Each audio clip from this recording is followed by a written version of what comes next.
ассалому алайкум ва раҳматуллоҳи ва баракату ба кулли бародарони азиз, модарони азиз, апаву хоҳарои мусалмон.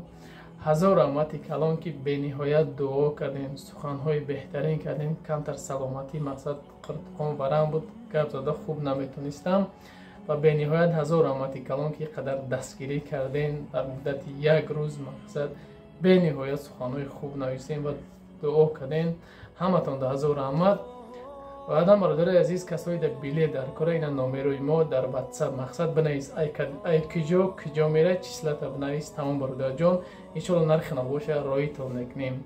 Баъдан сари мавзӯи асосӣ мерем бародари азиз. Чандин бародарон ҳамин WhatsApp да нависанд ҳамин масъала да ка гапза, ҳамин масъала да гапза. Бародари азиз, мақсад блогеро имина барои блогерои ки мақсад анами хабарои дурӯға паҳн мекунем, боя борига мекунам, хоҳиш мекунам ҳаматон ки бас кунем ба худо ҳамин дурӯға чӣ кардана.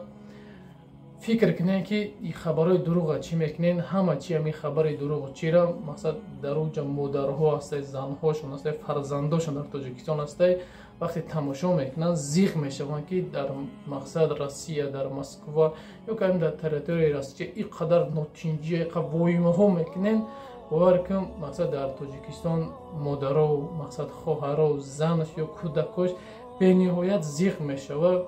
Баъд чӣ кор мекунад ки занг мезанад, мақсад бачам бихе биё, ҳама корта парто бихе биё ки Россия дар ҷанга, урӯз моста кафондан, урӯз фалон ҷоро кафондан. охи ӯ дар Украина чӣ дар кор ҳамин гапҳои дурӯғи гап. Даже дидам ки ҷошида ки типа Россияро кафондиян навистааст, чӣ кардааст. охи хоҳиш мекунам накунед ҳамин хабарои дурӯға паҳн. илтимос камтарак зарраи виҷдон дошта бошед, дилтон ба ҳамон модаро бисӯзад, накунед ҳамин хабарро паҳн.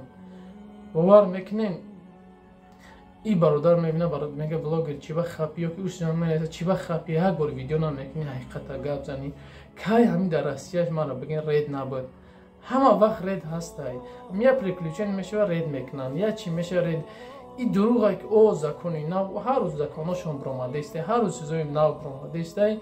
ҳамин мақсад ӯ чизе ки ӯ бовар ки мебуроранд, ин хеле мақсад баъзе блогерои ҳаромхӯре ки мо ҳастай, ранги ино воима намекунам, мегӯям фалон рӯз фалон хел закон мебурояд, тамом. ё ай 12 мақсад документатона туғрӣ кунем ки мақсад проверка мекунем. ин ҳамиқа гап. тоҷикои мо тамом то рӯзи 12 документатона бикунем ки ҳамата депорт мекунанд, ҳамата Тоҷикистон роҳӣ мекунанд, тамом.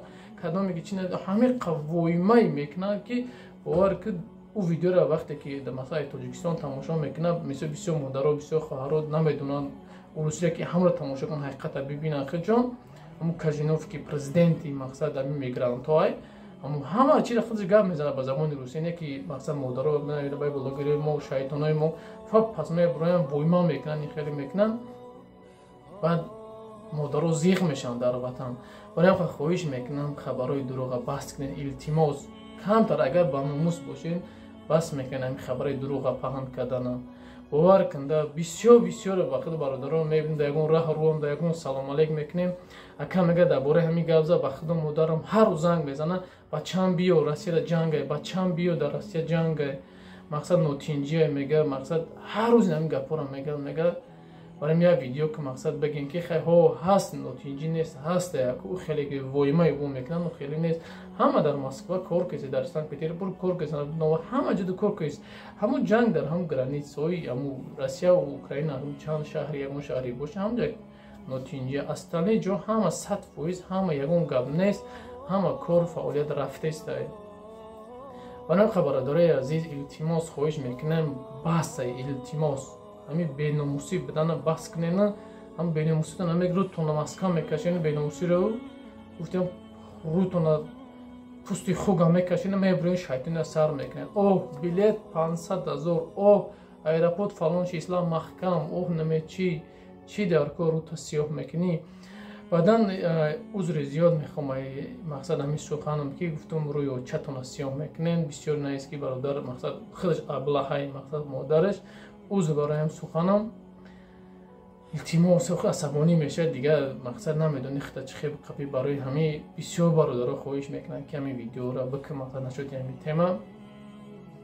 илтимос боя борига блогеро илтимос نکنین هم خبرهای دروغ پهان چی در کار چی در کار همه مقصد که گفته و سکده همون رید رفته ایست همون چی رفته ایست همون همه وقت هست یا همون زیگون زکون برومد هم 10-15 یک همون شمیخی هم میکنن با همون گاب با همون چاپ مقصد همین چی نیست راست ما در بسیاری بد وایما نکنین التماس خواهش میکنم از شما وایما را بسیاری بد نکنین هیچ گپ نیست همه کار کردیست ها یا رید میشه میگذره میروی چی انا برادرای عزیز نشاطی بلیت گفتم اینم همه برادرای بلیت تماشا کنین مقصد اینه چی بعدا در آخر یک ویدیو میمونم برادرای عزیز خواهش میکنم همتون کسایی که چند که اگر زور تا میرسه کمک کنین برای مادری که چند روزه زبارش کردیم سری مسئله اومدیم شاید اگه مثلا مادر خواست که مراجعت کنم خیلی مراجعت اگر قبول کنن بهترینش اگر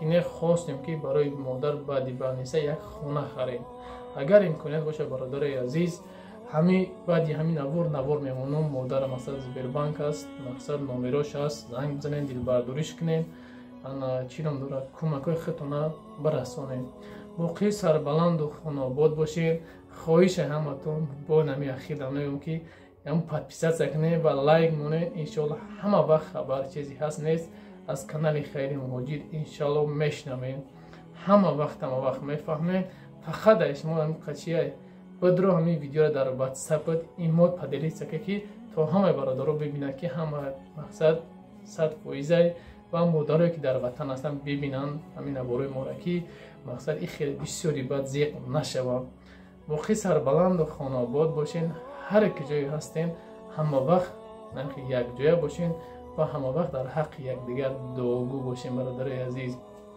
انشالله با روزهای نزدیک سورپرایزهای بهر مادرها و خواهرای اپاها برادرایی که تماشا میکنین چندین سورپرایزا دارم انشالله که وقتتون نبینین الله یار مددگارتون السلام علیکم و رحمت الله و برکاته علیکم برادران عزیز خواهران عزیز نه خیلی که میبینید ما خاله جان قطعی بچه‌شان آوردیم در بیمارخانه استقلال خواب کردیم هزار رحمت به هر یک شما که همین خیل مادر تنها نگذاشتین سهم خود رو گذراندیم با کمک شما این ما آوردیم خواب کردیم در کرته رسیس که یعنی که زیبربانک 200,000 روبل شد و در دوشنبه سیتی 7,000 سومون شد از هر یک شما ما میندار هستیم که تنها نگذاشتیم و ما باوری کردن همین مادر قطعی برادر کمک رسوندیم و بین مینداری مادر با همراه همین برادر از زبان خودشان میشنویم سلام علیکم دادران خواهران اپوهام دختران هزار رحمتی شما ما را در این تندرستی دست اومدی کردین همین بچه بیماری مده یردم کردین هزار رحمت دعای دولتون میکنم در حقتون خیلی شما مینداره کی مورا که دستگیری کرده اینه سر جان قطعی و سر جان وردن همیجا موندن هزار رحمت میگم با یورم با شما را همین ما را که تنها نموندین با ما یردم کردین هزار رحمت خدا دولتون عزیز در حقی ما دعا کنید در حق یک هم بچه من نوبینو خنده راه نمیگرده در حق همین دعا کنیم من همه وقت در حقتون دعا میکنم خدا پروردگار خوک بگیرین زرستو بگرده خودتون نکنه با سین سالی ما برسیدیم با 80 و 90 سال برسید خیراتون قبول بگردونه در شما جانم در خوکای پوتون جانم هزار رحمت